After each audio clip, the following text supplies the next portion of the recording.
The great chamber of Concordia Prime stretched so high that clouds formed near its ceiling. Ambassador Sarah Chen stood at the center of a circular floor made of glass, beneath which stars swirled in endless patterns. Around her, rising in 12 tiers of stone and metal, sat the representatives of the Galactic Council. Each species occupied their own section, designed to suit their unique biology. The ethereal Velthari floated in chambers of pure light. The massive Brawn sat on platforms that groaned under their weight. The insectoid Krevtar hung from crystalline webs that sparkled in the artificial sunlight. Sarah felt small in this place. She always had.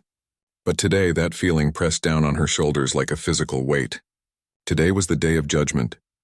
The council will now hear final statements before the vote, Speaker Velshara announced. Her voice echoed through translation devices, rendered into 1,000 languages simultaneously. She was Velthari, a being of pure energy contained within a vaguely humanoid form that glowed with soft purple light. To Sarah, she had always seemed cold, distant, as if humanity was beneath her notice. Sarah stepped forward. Her footsteps on the glass floor seemed too loud in the sudden silence.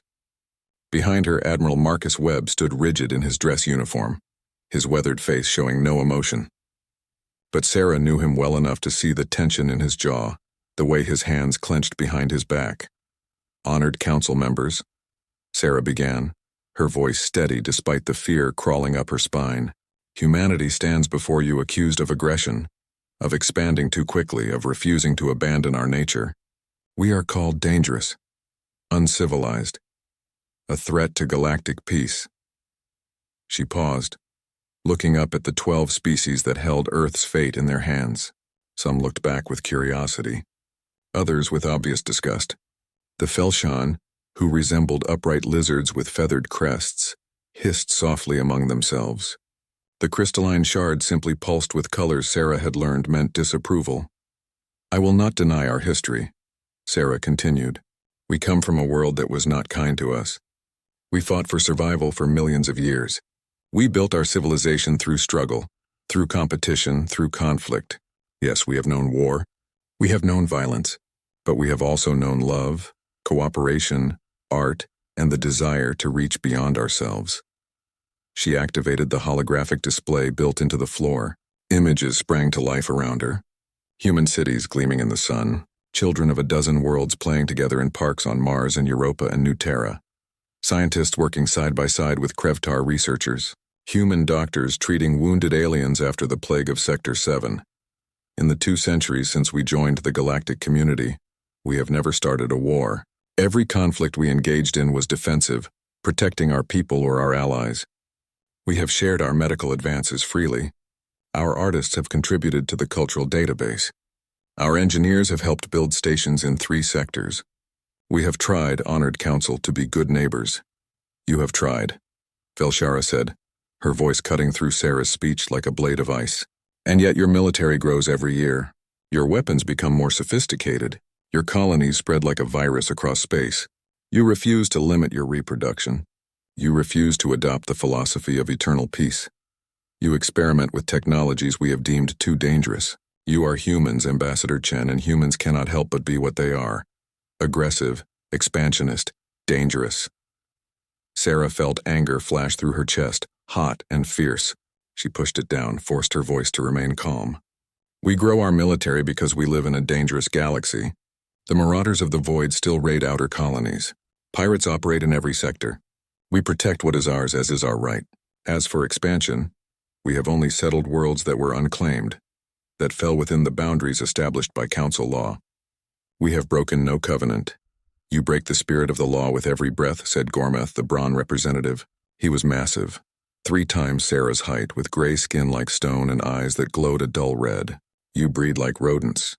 Your population quadruples every century. Soon you will outnumber all council species combined. You consume resources at an alarming rate. You change everything you touch. You are a young species, too young to have learned wisdom, too proud to accept guidance. We accept guidance when it is offered in good faith. Sarah shot back, unable to contain herself completely. But we will not accept being told we must limit how many children we can have. We will not accept technology restrictions that keep us dependent on council infrastructure. We will not accept a philosophy that demands we become something we are not. And there is the truth at last, Velshara said, and Sarah heard something like satisfaction in her voice. Humanity refuses to evolve beyond its primitive nature. You cling to your aggression, your independence, your chaos. The Council has maintained peace for 10,000 years by following certain principles. All species must adapt to the greater good. You refuse, therefore you cannot remain. Sarah's heart sank. The vote had not even been taken yet, but she could hear the finality in Velshara's voice. This was not a trial, it was a sentencing. The decision had been made long before Sarah walked into this chamber. I ask the Council to remember, Sarah said, and she heard the desperation creeping into her voice now, that humanity has been a net positive to the galactic community. We have contributed. We have cooperated. We have saved lives.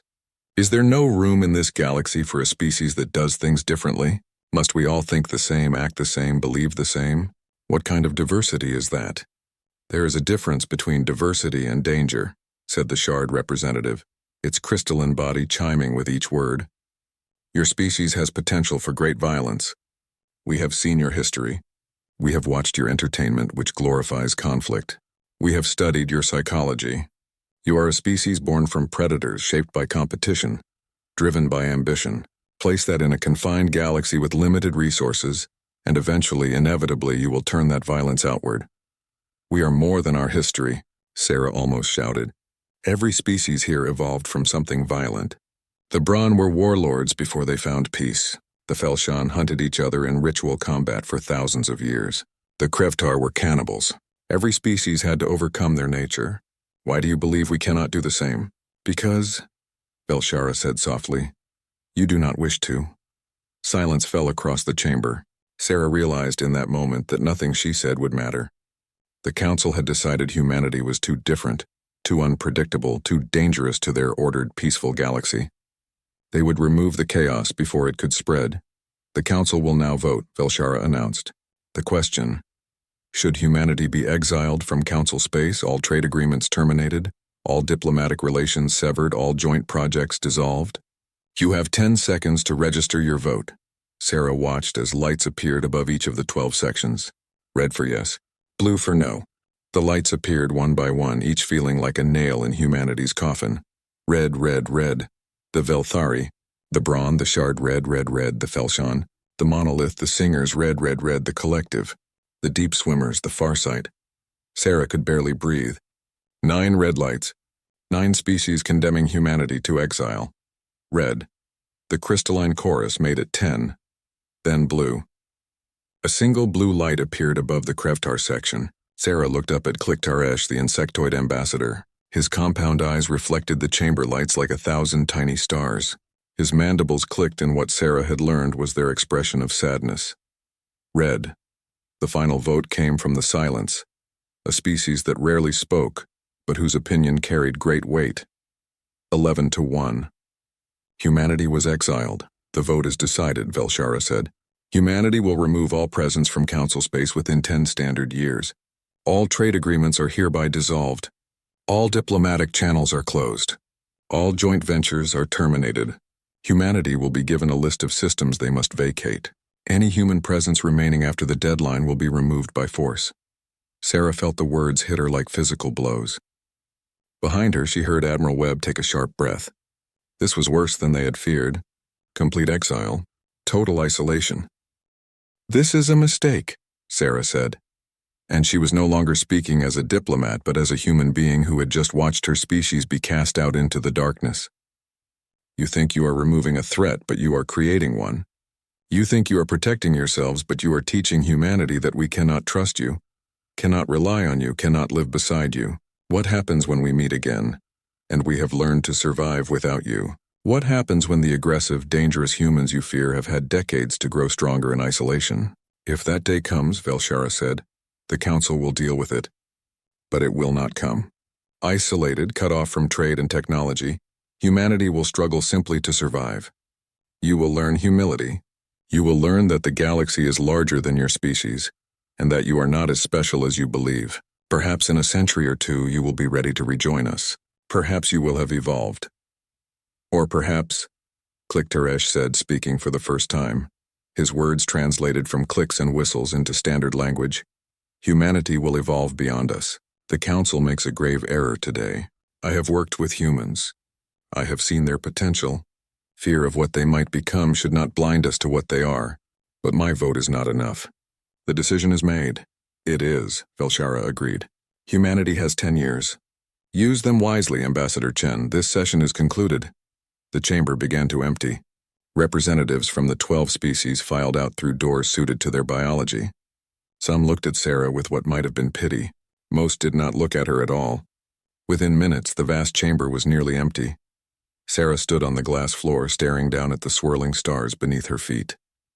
She felt hollow, carved out as if everything inside her had been removed. Behind her, Admiral Webb placed a hand on her shoulder. "We need to go," he said quietly. "Our ship is waiting." "We failed," Sarah whispered. "No," Webb said, and there was steel in his voice. "They failed. They had a chance to make humanity a true partner, and they chose fear instead. Now we go home. We tell our people what happened here, and we prepare. Prepare for what? For whatever comes next." Webb's jaw was set, his eyes hard. "They think exile will break us. They think isolation will make us weak. They are wrong, Sarah. They are very, very wrong. Humans have always done our best work when our backs are against the wall." Sarah looked up at the Admiral, saw the determination in his face, and felt something stir in her chest. Not hope, not yet, but something close. Defiance, anger, the stubborn human refusal to accept defeat. 10 years, she said. 10 years, Webb agreed. And then we show them what humans are really capable of. They walked together out of the chamber, leaving behind the glass floor and the floating lights and the empty seats where 12 species had decided humanity's fate. Outside, their ship waited. Beyond that, the long journey home to Earth, where Sarah would have to tell billions of people that they had been cast out, exiled, deemed too dangerous to exist among the galactic community. It would be the hardest speech of her life. But as the ship lifted off from Concordia Prime and jumped into FTL, Sarah began to compose the words in her mind. They would not be words of despair. They would not be words of surrender. They would be words of defiance. Because humanity had been knocked down before, many times throughout their history, and every single time they had gotten back up stronger. The news spread across human space like a shockwave. Within hours of Sarah Chen's return to Earth, every colony, every station, every ship knew the truth. Humanity had been exiled. The Galactic Council, in their wisdom and their fear, had decided that humans were too dangerous to remain in civilized space. The reactions were predictable. Protests erupted on Earth, where crowds gathered outside government buildings demanding action. Some called for war. Others called for submission, arguing that humanity should accept the Council's judgment and change their ways. Most simply felt betrayed. They had believed, truly believed, that humanity had earned their place among the stars. Now that place was being taken away. On the outer colonies, the response was more immediate and more dangerous. Panic buying stripped stores bare within days. The price of food and medicine skyrocketed. These worlds depended on trade with Council species for basic supplies, for technology, for the infrastructure that made life possible on harsh alien worlds. Without that trade, they would struggle to survive. Marcus Webb, now promoted to Supreme Admiral of the United Earth Fleet, watched the chaos unfold from his office in Geneva. Through the floor-to-ceiling windows, he could see crowds in the streets below, their angry voices a dull roar that penetrated even the soundproofed glass. He had reports streaming across his desk display. Food riots on Jericho Station, a suicide on New Hope Colony, 3 ships lost when their Council-made FTL drives failed, and no replacement parts could be obtained. "It is worse than we thought," said Dr. Kenji Yamamoto, sitting across from Webb's desk. The physicist looked exhausted, his eyes red from lack of sleep. He had aged a decade in the 2 months since the exile verdict. "Our entire infrastructure is built on Council technology. Their FTL drives, their power systems, their communication networks. We are like children who borrowed tools from adults and never learned to make our own. Then we learn," Webb said flatly. "Fast. Admiral, it is not that simple. Some of these technologies took Council species thousands of years to develop. We have 10 years before they force us out of half our colonies. We cannot possibly— We have to." Webb cut him off, his voice hard. "Because the alternative is extinction. Not immediate maybe, but eventual. Cut off from the galaxy, unable to expand, trapped in our original systems with failing technology, we will slowly die. I will not let that happen. Yamamoto leaned back in his chair, removing his glasses to rub his eyes. What are you proposing? Project Phoenix, Webb said. He tapped his desk and a holographic display sprang to life between them. It showed a complex organizational chart, branching like a tree with thousands of names and departments. I have been working on this since we left Concordia Prime. We mobilize every scientist, every engineer, every brilliant mind humanity has. We divide into teams. One team focuses on FTL drives, another on power generation, another on communications, another on weapons. We share all our research freely. We work around the clock. We pour every resource we have into becoming self-sufficient. The cost will be enormous, Yamamoto said, studying the display. We are talking about rebuilding our entire technological base from scratch. The economic impact will be catastrophic, Webb finished. I know people will suffer. Standards of living will drop. There will be shortages, rationing, hardship, but we will survive. And when we emerge on the other side, we will never again depend on anyone but ourselves. Yamamoto was quiet for a long moment. Then he nodded slowly. I will need access to every database we have. Every piece of council technology we can study. Every theoretical paper ever written on faster-than-light travel. You will have it. I am putting you in charge of the FTL team. You have a blank check. Whatever you need, whoever you need, you get them. When do we start? Now, Webb said. Right now. We have already lost 2 months. The next 5 years would be remembered as the Darkening. It was a time of struggle unlike anything humanity had experienced since the early days of space colonization. As trade with Council species dried up completely, shortages became widespread. Medical supplies ran out on outer worlds, leading to preventable deaths. Food became scarce enough that rationing was imposed across all human territories. Energy brownouts became common as old power plants failed and could not be repaired. People suffered. They suffered badly. The population of some outer colonies dropped by 20% as people fled to more stable worlds. Others simply died when their habitats failed and help could not reach them in time. There were dark moments when it seemed like the Council had been right, that humanity could not survive on their own, that they would collapse into chaos and barbarism. But something else happened too. Something the Council had not anticipated. Humanity got angry. Not the hot, explosive anger that burns fast and dies. The cold, determined anger that settles into your bones and refuses to leave. The anger that says, you think we cannot do this? Watch us. In laboratories across Earth, Mars, Europa, and 100 other worlds, scientists worked through the night and into the morning and through the next night again. They studied Council technology piece by piece, trying to understand the principles behind it.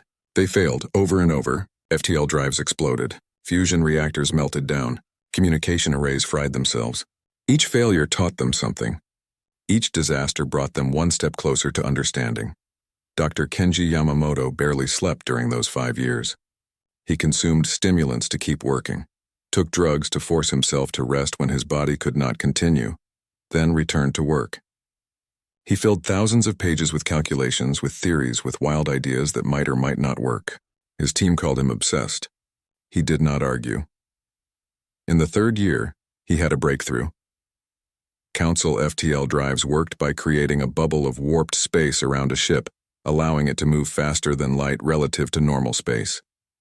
But the drives required exotic matter that humanity could not produce, and they had to connect to Council-controlled jump gates to function properly. Without access to those gates, human ships were stranded. Yamamoto's breakthrough was realizing they were thinking about the problem wrong. Instead of trying to copy Council technology, they needed to invent something completely new. His solution involved quantum entanglement on a massive scale, using paired particles to create a connection between 2 points in space. A ship could pull itself along these connections, jumping from point to point without needing gates or exotic matter. The first test nearly destroyed his laboratory. The second test created a hole in space-time that took 3 days to close. The third test worked. A small probe jumped 10,000 kilometers instantaneously. Then they scaled it up. A larger probe jumped to Mars and back. Then a ship made the jump to Proxima Centauri and returned. The celebrations lasted for days. Humanity had its own FTL drive. Not borrowed, not dependent on council infrastructure. Their own. News of the breakthrough spread across human space like fire. For the first time since the exile, people had hope. Other projects began to succeed too. A new type of fusion reactor that was more efficient than anything the council used. Communication systems that did not need relay stations. Manufacturing systems that could build almost anything, given raw materials and energy. In the fourth year, something else happened. Captain Zara Okonkwo, commanding the exploration ship Pathfinder, jumped her ship far beyond the boundaries of known space. She was searching for resources, for anything that might help humanity survive. What she found was something much more valuable. The outer reaches, as they came to be called, were systems beyond the galactic rim. The Council had never explored them, considering them too far from their centers of power. But they were rich beyond imagination. Entire solar systems filled with rare minerals. Gas giants perfect for fuel harvesting. Dozens of habitable worlds with no intelligent life to claim them. Zara's report sent shockwaves through the human government. Here was space for expansion, resources for building, worlds for colonizing, all of it unclaimed, all of it beyond council jurisdiction. "We have a choice," Sarah Chen said to the assembled leaders of humanity. She was older now, her hair more gray than black, her face lined with the stress of the past years. But her voice was strong. "We can huddle in our original systems, maintaining what we have, surviving but not growing. Or we can take the risk. We can expand into the outer reaches. We can build something new, something that does not depend on council permission or council trade. We can become truly independent." The vote was not even close. Humanity chose to expand. The next 3 years saw an explosion of human activity unlike anything in their history. Colony ships poured into the outer reaches by the hundreds. Vast mining operations extracted resources. New cities rose on alien worlds. The population, which had been declining during the darkening, began to grow again as people felt hope for the future. The independent Terran Commonwealth was formed to govern these new territories. It was different from the old Earth government, designed specifically for a humanity that could no longer rely on anyone but itself. Military service became mandatory for 2 years. Education focused on practical skills. Research and development received massive funding. Everything was geared toward one goal: making sure humanity would never again be at the mercy of others. By the 10th year, the deadline for humanity's complete withdrawal from council space, something remarkable had happened. Humanity controlled not 47 worlds, but over 200. Their population had recovered and was growing. Their technology, born from desperate necessity, had surpassed council standards in multiple fields. Their military, built to protect scattered colonies in dangerous space, was the most advanced fighting force humanity had ever created. When the council's deadline arrived, humanity complied. They withdrew from every system within council territory, abandoning stations, bases, and settlements they had spent decades building. But they were not the broken, struggling species the council had expected. They were stronger, angrier, more capable, and they were just getting started. Admiral Webb, now old and gray but still sharp, stood on the observation deck of the ITC Defiant, the new flagship of the Commonwealth fleet. Through the windows he could see dozens of ships in formation, all of them using human-designed technology, all of them crewed by people who had grown up during the exile. The children of the darkening, they called them. A generation that had known nothing but struggle and hardship, and had become stronger for it. "Do you think they are watching?" asked Dr. Yamamoto, standing beside him. The physicist was old too now, his hair white, his hands trembling with the early stages of neurological damage from all the stimulants he had used. But his mind was as sharp as ever. "The council?" "Yes," Webb said.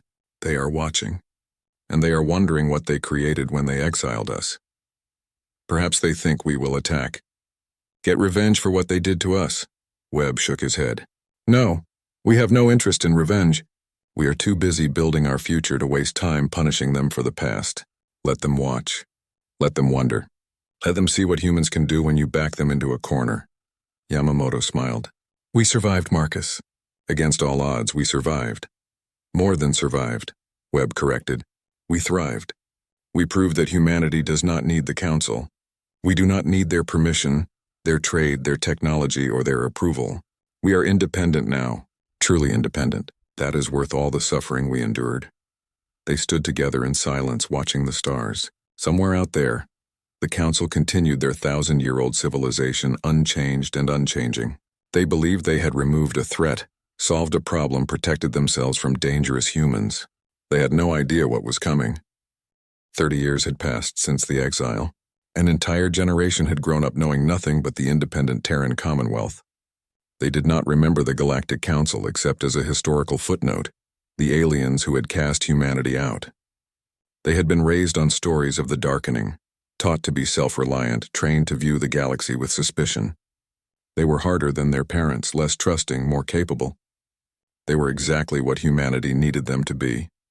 Chancellor David Torres stood at the window of his office in New Geneva, watching the sunset paint the sky of this young colony world in shades of orange and purple.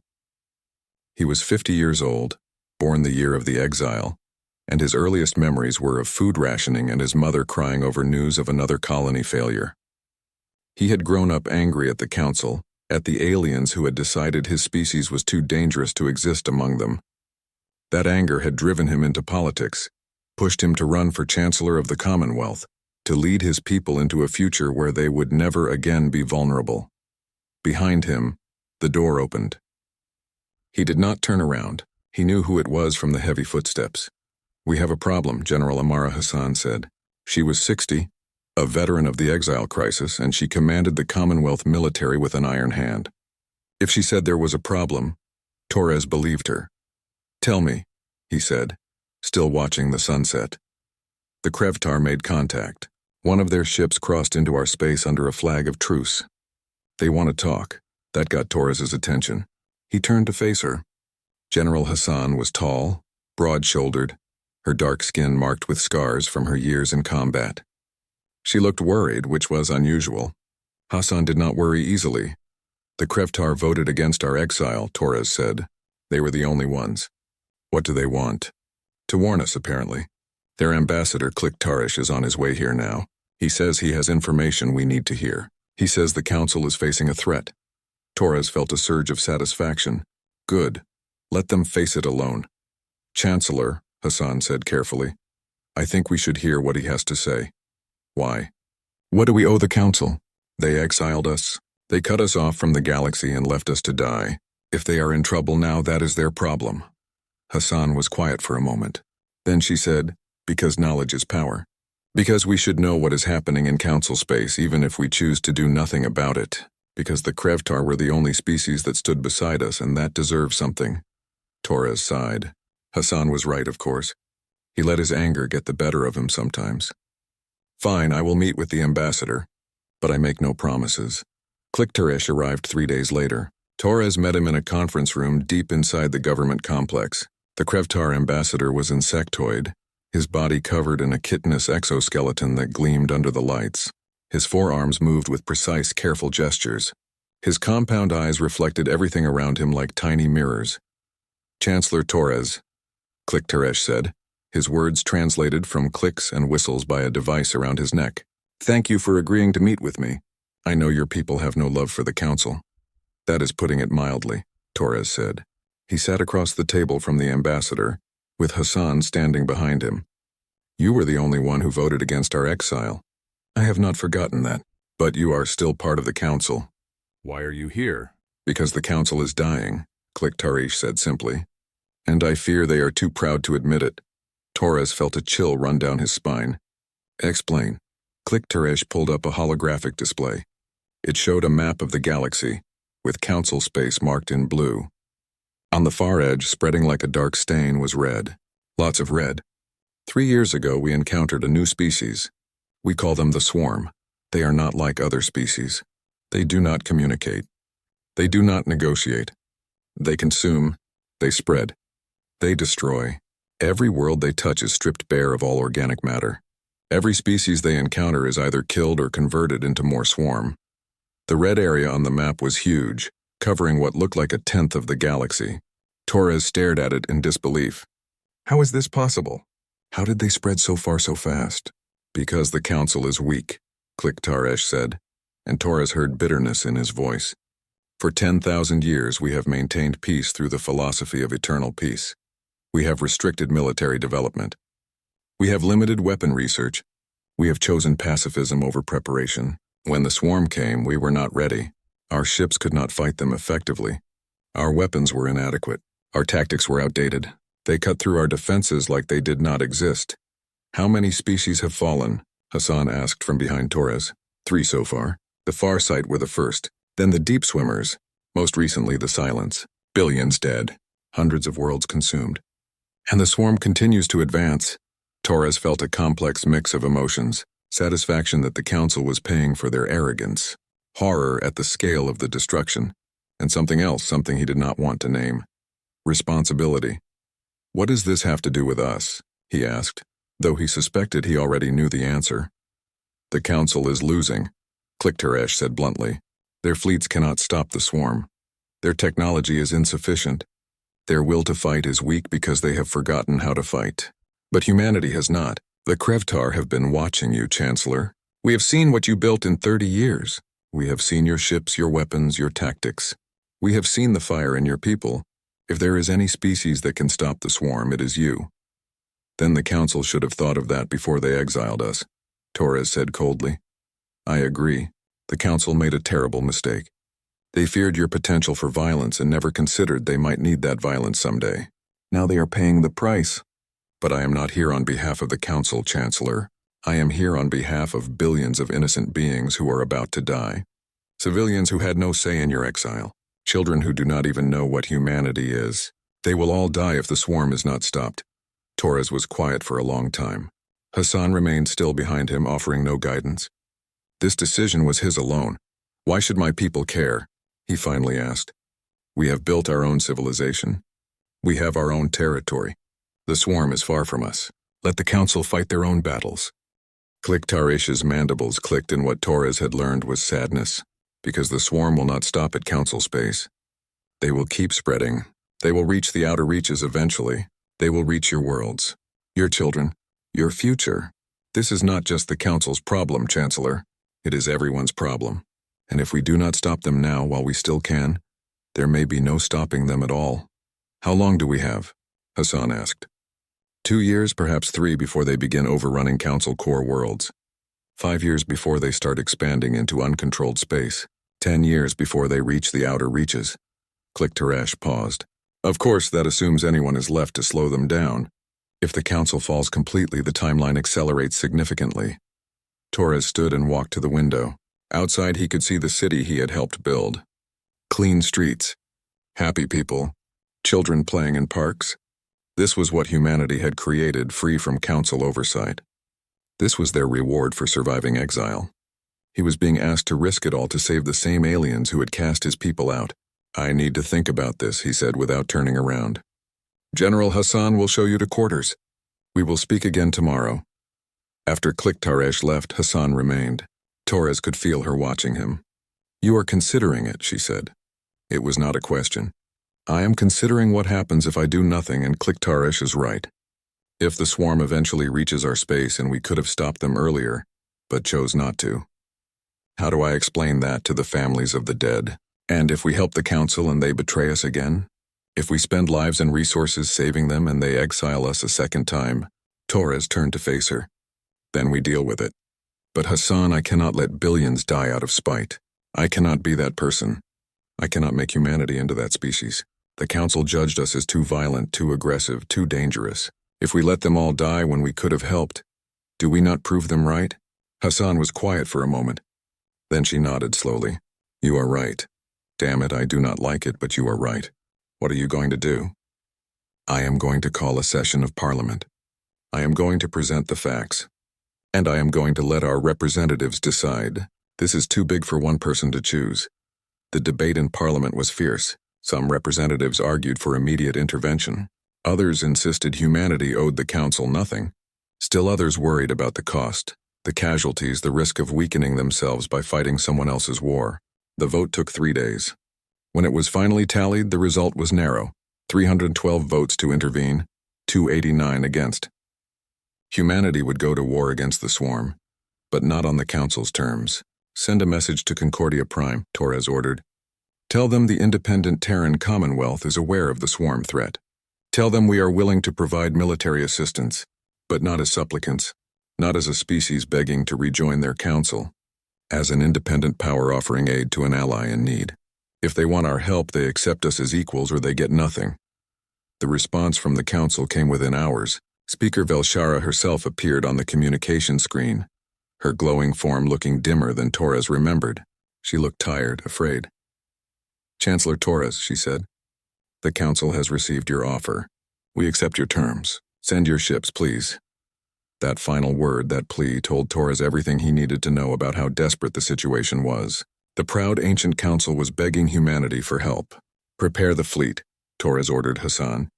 "We are going to war." Hassan saluted. "It will take time to mobilize fully. We can have the first wave ready in 2 weeks. Make it 1 week. People are dying." As Hassan left to organize the military deployment, Torres sat alone in his office. He thought about Sarah Chen, the ambassador who had stood before the council 30 years ago and watched humanity be cast out. She was still alive, living in retirement on Earth. He made a note to call her to tell her what was happening. She deserved to know that humanity was returning to council space, not in shame, not in defeat, but as saviors. The irony was not lost on him. The species the council had exiled as too dangerous was now their only hope for survival. Outside his window, ships began to launch into orbit. The great machine of war was starting to move. Humanity was going back to the stars, back to the galaxy that had rejected them, and this time when they arrived it would be on their terms. The first Commonwealth ships emerged from FTL at the edge of council space, like ghosts materializing from darkness. 30 warships, their hulls painted with the blue and white colors of the ITC, their weapon systems already charging. On the bridge of the flagship Victory, Commander Raj Patel watched the tactical display as it populated with data. "Swarm contacts detected," his tactical officer reported. "Estimate 300 vessels in this system. They are converging on the planet Thalaron Prime." Raj had read the reports about Thalaron Prime. It was one of the founding worlds of the Council, home to the Velthari species. 5 billion souls lived on that planet. The swarm had been besieging it for 2 weeks, and the Council's defense fleet had already been destroyed. This was humanity's first real test. "All ships, battle formation Delta," Raj ordered. His voice was calm, controlled. He had trained his entire adult life for this moment. "Target the largest swarm vessels first. Fire on my mark." The swarm ships were unlike anything Raj had seen before. They were not built, but grown. Organic hulls covered in what looked like chitinous armor. Tendrils writhing in space. Weapons that appeared to be living organisms spitting biomatter at targets. They were beautiful in a horrifying way, and they were closing fast. "All weapons ready, Commander," his tactical officer said. "Mark." The space around Thalaron Prime lit up with weapons fire. Commonwealth railguns fired tungsten slugs at relativistic speeds, punching through swarm armor like paper. Plasma cannons superheated targets until they exploded. Missile pods launched smart munitions that hunted down enemies with relentless precision. In the first 30 seconds, 50 swarm vessels were destroyed. But the swarm did not retreat. They did not show fear. They simply adapted.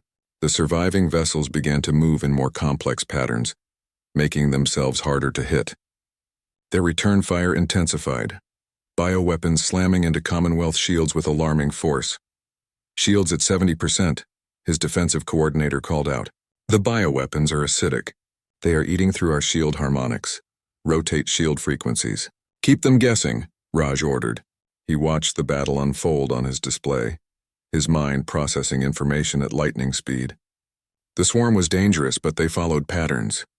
They were not intelligent in the way humans understood intelligence. They were more like a hive mind, reacting to threats with programmed responses. If he could predict those responses, he could beat them. "All ships execute maneuver Theta 7, he said. It was a tactic he had developed himself, based on studying what little data existed about swarm combat behavior. The Commonwealth ships split into 3 groups, each moving in a different direction. The swarm, as predicted, split their forces to follow. Now, instead of facing 30 ships as a unified fleet, they were facing 3 groups of 10, each able to concentrate their fire on smaller numbers of enemies. The battle turned. Commonwealth ships tore through swarm vessels with brutal efficiency. Within an hour, the swarm fleet was destroyed. Not a single enemy vessel escaped. "Damage report," Raj requested. 2 ships with moderate damage. No casualties. "The Victory is at 58% shield capacity but otherwise operational." Raj allowed himself a small smile. First engagement, complete victory. But he knew this was just the beginning. The swarm would learn from this defeat, adapt their tactics, come back stronger. The real war was just starting. Open a channel to Thalaron Prime, he ordered. The communication screen flickered to life. A Velthari appeared, her glowing form pulsing with what Raj recognized as shock. Human ship, she said, her voice trembling. You saved us. We thought we were going to die. We are here to help, Raj said simply. Prepare to receive humanitarian aid. We have medical supplies, food, and engineers to help repair your orbital defenses. But why? The Velthari asked. After what the Council did to your species, why would you help us? Raj thought about that question for a moment. Then he said, because it is the right thing to do, and because we are better than you thought we were. The news of humanity's arrival and their decisive victory at Thalaron Prime spread across Council space like wildfire. Within days, dozens of species were reaching out to the Commonwealth, requesting protection, offering resources, begging for help. Chancellor Torres found himself overwhelmed with diplomatic requests. They want us to defend everything, he told General Hassan, standing in the war room aboard the Commonwealth headquarters station. The holographic display showed Council space, with red markers indicating swarm-controlled systems and blue markers showing Commonwealth fleet positions. We have requests from 47 different worlds. We cannot be everywhere at once. We need to prioritize, Hassan said. She pointed to the display. These 3 systems are strategically vital. If they fall, the swarm gains access to the inner council territories. We defend these first. The others will have to wait or defend themselves. Some of them will die while they wait. Yes, Hassan said quietly. They will. That is the reality of war, Chancellor. We cannot save everyone. We can only save who we can. Torres hated it, but she was right. He approved the deployment orders, sending Commonwealth fleets to the 3 critical systems. Each battle was won, but the cost was rising. Ships were damaged. Crew members were injured or killed. The swarm was learning, adapting their tactics, becoming harder to fight with each engagement. And then the diplomatic problems began. Speaker Velshara called an emergency council session and requested Torres attend. He agreed, curious about what the council wanted. When he arrived at Concordia Prime, he was shocked by what he saw. The great chamber where he had been exiled 30 years ago was half empty. 3 species were already extinct, their seats vacant. Others had sent no representatives, their civilizations too busy fighting for survival to attend political meetings. Velshara looked older somehow, even though her species did not age the same way humans did. Her light was dimmer, her movements slower. Chancellor Torres, she said, on behalf of the Council, I wish to extend our gratitude for your assistance against the swarm. Your forces have saved countless lives. You have proven yourselves to be valuable allies. Torres heard the hesitation in that last word and knew what was coming. The Council has voted to offer humanity conditional readmission to the galactic community. Velshara continued. You will be granted observer status initially, with a path to full membership if you agree to certain terms. What terms?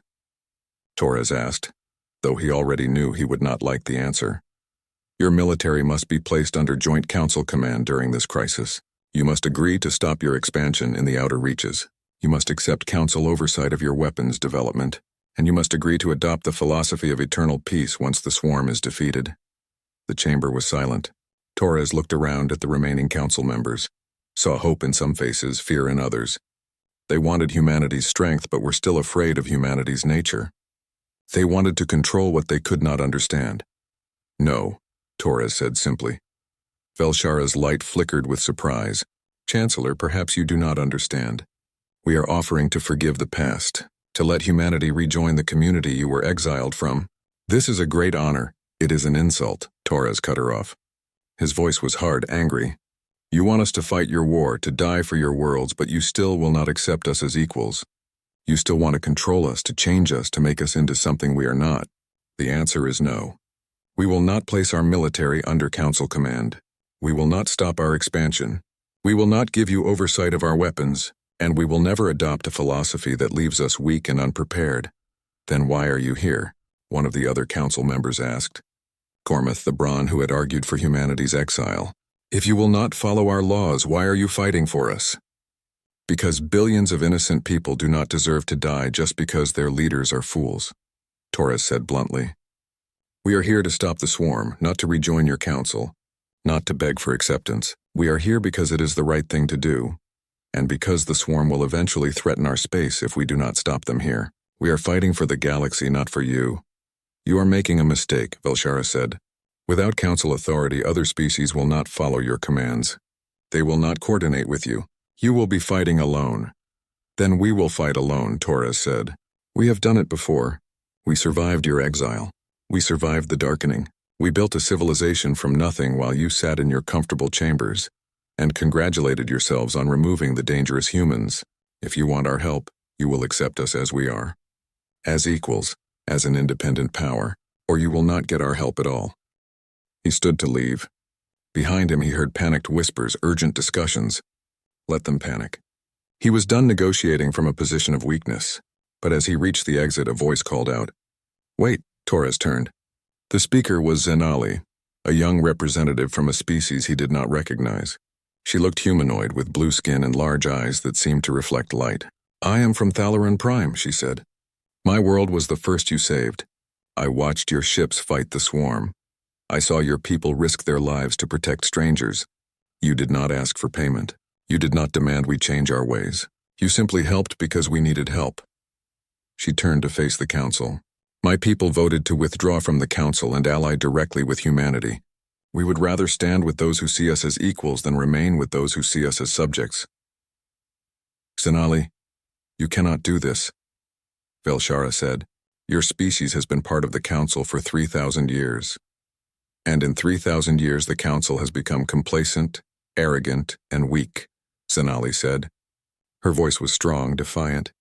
Humanity was exiled for being different, for being strong, for refusing to conform. Now that strength is the only thing standing between us and extinction, I vote to ally with humanity. As do the Krevtar, Kliktaresh said, standing in his section. We voted against the exile 30 years ago. We were right then. We are right now.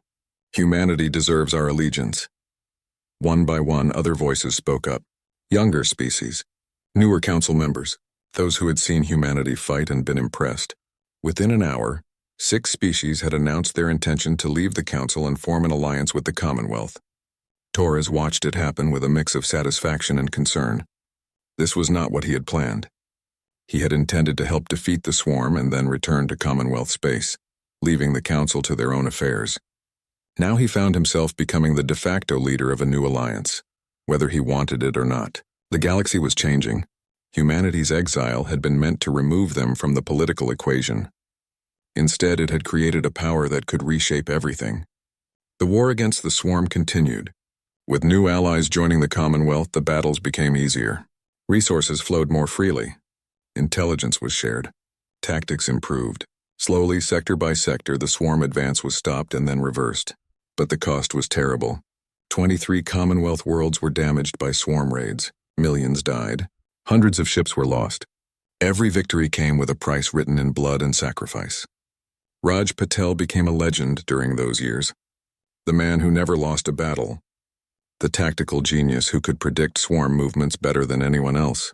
He fought in 100 engagements, always outnumbered, always victorious. His ship bore scars from dozens of battles. Its hull repaired so many times it was more patched than original metal.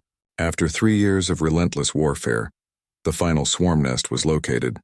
A massive living structure in deep space, spawning new vessels by the thousands. The Commonwealth assembled its largest fleet ever for the assault. 200 ships carrying the hopes of a dozen species. The battle lasted 18 hours. When it was over, the nest was destroyed and the swarm was broken. Without their central hive, the remaining vessels lost coordination, became easy targets. Within months, they were hunted to extinction. The war was won. The galaxy was saved, and humanity stood at the center of it all, no longer exiled, no longer feared but respected and admired. The victory celebration on Earth lasted for a week. Cities across the planet lit up with fireworks, parades filled the streets, and people danced in joy that the war was finally over. But in the government halls of New Geneva, the mood was more somber. Chancellor David Torres sat in his office, reviewing casualty reports and damage assessments. The numbers were staggering. 23 Commonwealth worlds damaged, requiring years of rebuilding. 15 million dead, including soldiers and civilians. 437 ships destroyed. The economic cost was nearly incalculable. Victory had come at a terrible price. There was a knock at his door. "Come in," Torres said without looking up. Sarah Chen entered. She was ancient now, well into her 80s, moving slowly with the help of a walking stick. But her eyes were still sharp, still intelligent. Torres stood immediately, offering her his chair. She waved him off and sat in the visitor's chair instead. "I watched the casualty reports," she said. "I am sorry, David. I know each of those numbers represents someone you sent into battle." "They volunteered," Torres said. "Every one of them. They knew the risks. But it does not make it easier." "No," Sarah agreed. "It never does. But they died for something important. They saved the galaxy. That matters, does it? We saved species that exiled us. We protected worlds that would have happily watched us die. Was it worth it?" Sarah was quiet for a moment. Then she said, "Do you remember what I told you when you were young? When you said you wanted to punish the Council for what they did to us?" Torres smiled slightly. "You said that becoming cruel to prove we are not cruel makes no sense. That we should be better than they thought we were. And you were. Humanity was. We proved the Council wrong about us, not by destroying them, but by saving them. That is worth more than revenge ever could be."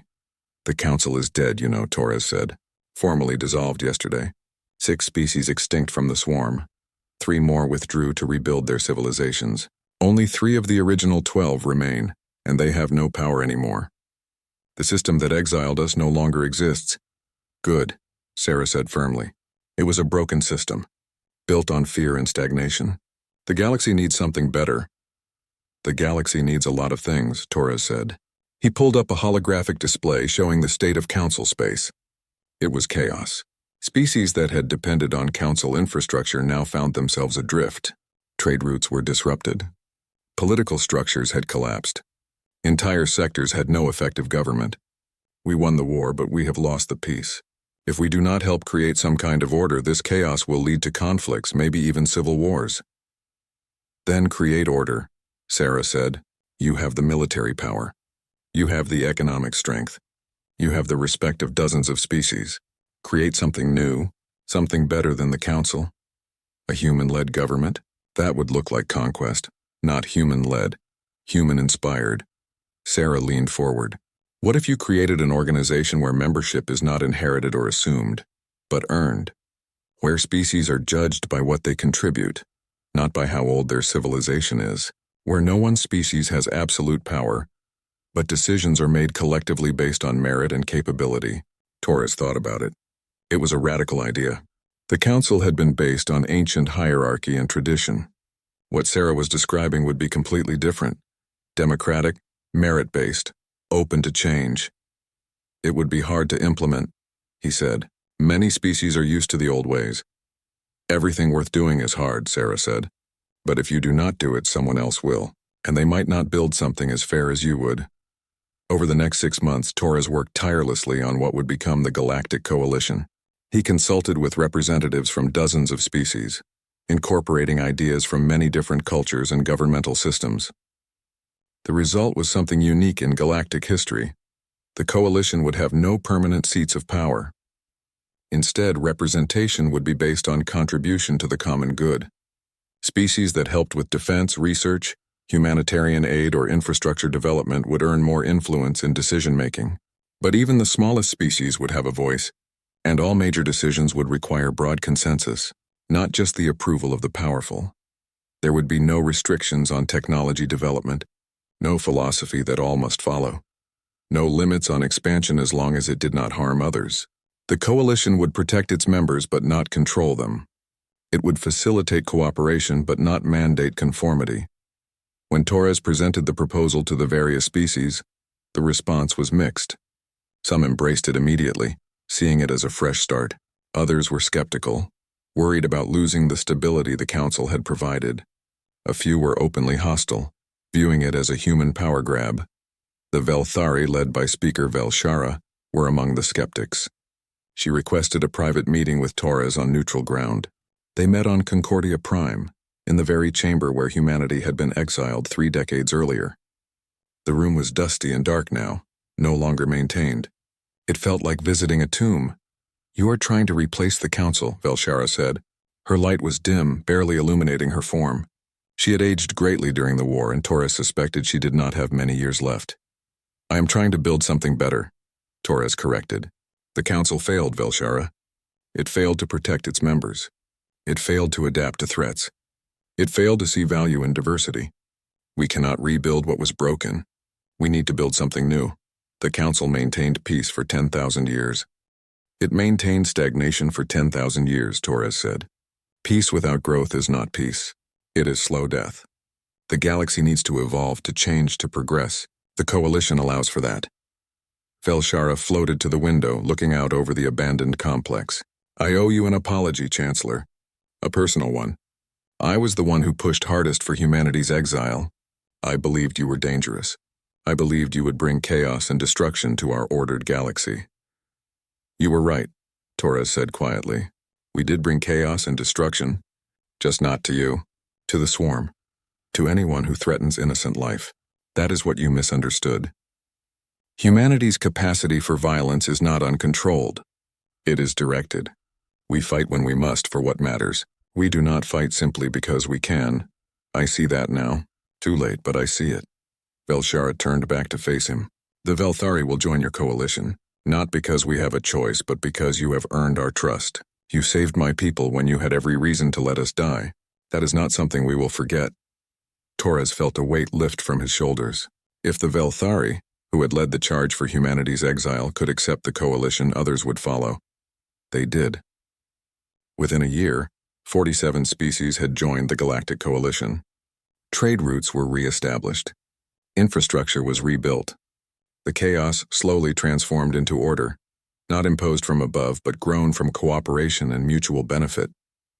Humanity found itself in an unexpected position. They were not the rulers of the galaxy, but they were its leaders. Species looked to the Commonwealth for guidance, for protection, for innovation. It was a responsibility Torres had never wanted, but he accepted it. 5 years after the war ended, a ceremony was held on Earth. Representatives from every coalition species attended. It was the official founding celebration of the new galactic order. Torres stood on a stage in front of millions with the eyes of the galaxy upon him. 35 years ago, he began, humanity was exiled from galactic society. We were judged too dangerous, too different, too unwilling to conform. We were cast out and told we would fail without the Council's guidance. We were expected to collapse, to fade away, to learn humility. He paused, letting the weight of those words settle over the crowd. Instead, we thrived. We built our own civilization. We developed our own technology.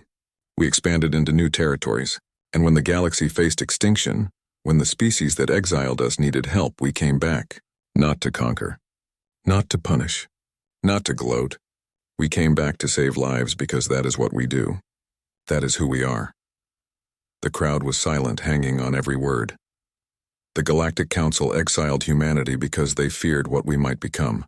They were right to fear us, but wrong about why. They thought we would become conquerors. Instead, we became liberators. They thought we would bring chaos. Instead, we brought hope. They thought our differences made us dangerous. Instead, our differences made us strong. Torres looked out over the assembled species. Humans stood alongside Velthari, Krevtar next to Brawn. Dozens of different forms of life united by common purpose. Today, we established the Galactic Coalition, built on principles very different from the old Council. We do not demand conformity. We celebrate diversity. We do not restrict growth. We encourage innovation. We do not fear change. We embrace it. This is not a human organization, though humanity helped create it. This is a galactic organization, belonging to all species equally. Our strength comes from our differences, our unity from mutual respect. He paused again, gathering his thoughts for the closing. The Council exiled us, thinking we were too dangerous to control. They were right. We are dangerous. Dangerous to stagnation. Dangerous to tyranny. Dangerous to those who would harm the innocent. We are dangerous to anyone who thinks the galaxy should remain unchanged, unchanging, fearful of tomorrow. We are dangerous because we believe in progress, in growth, in the possibility that every species, every individual, can be more than they were yesterday. The crowd erupted in applause, not just humans but aliens of every kind, celebrating the vision Torres had laid out. He stepped back from the podium, feeling the weight of history on his shoulders. Later that night, after the celebrations had died down, Torres stood in his private quarters looking out at Earth. Sarah Chen was there with him, along with General Hassan and several others who had been with him from the beginning. "Do you think it will last?" Hassan asked. "The coalition? Or will it eventually become as stagnant as the council?" "Nothing lasts forever," Torres said. "Eventually this too will need to change, to evolve into something new. But that is the point. We built a system that can change, that expects change, that welcomes it. When the coalition has served its purpose, something else will replace it. That is how progress works."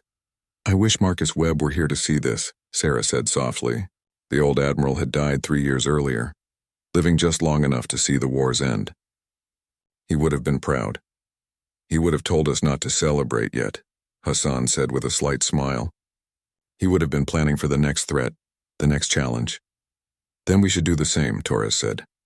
"The swarm is defeated. The coalition is established. But the galaxy is vast and there are always new challenges. We cannot become complacent. We must keep pushing forward, keep exploring, keep improving. That is what humanity does best." He turned from the window to face his friends and advisors. "Tomorrow I am authorizing a new deep space exploration program.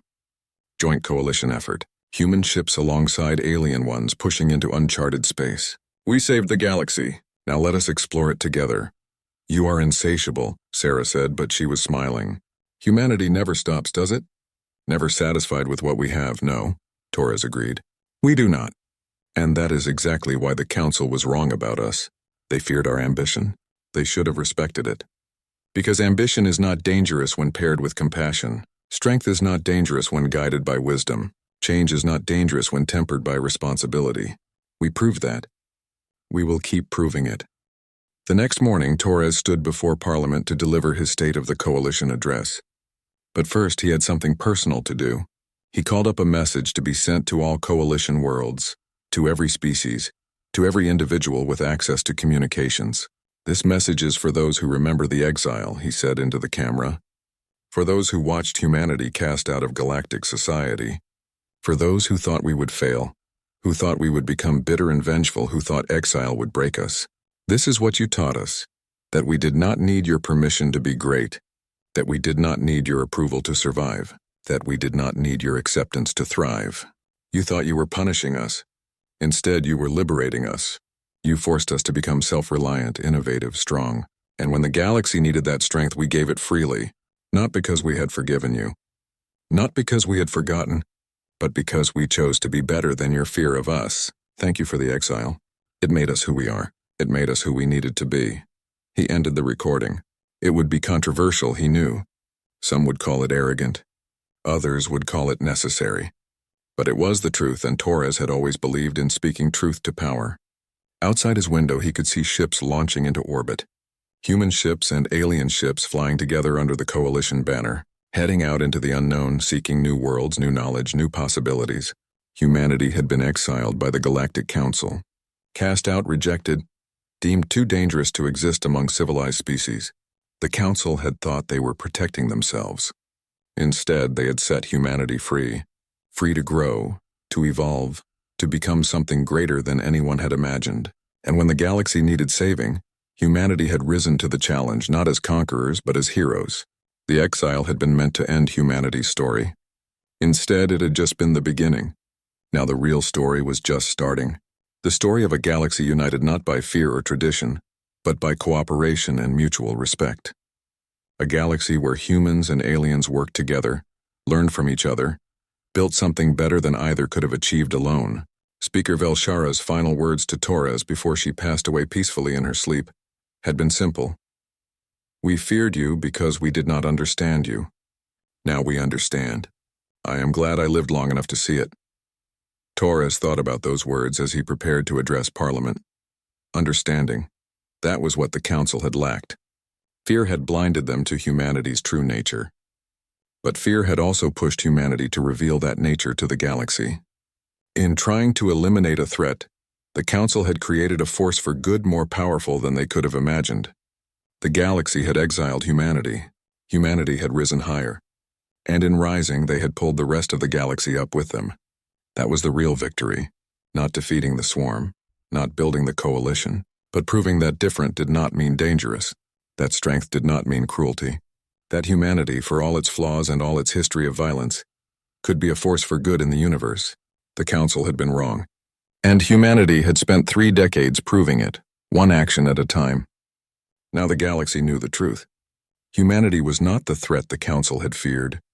They were the hope the galaxy had needed.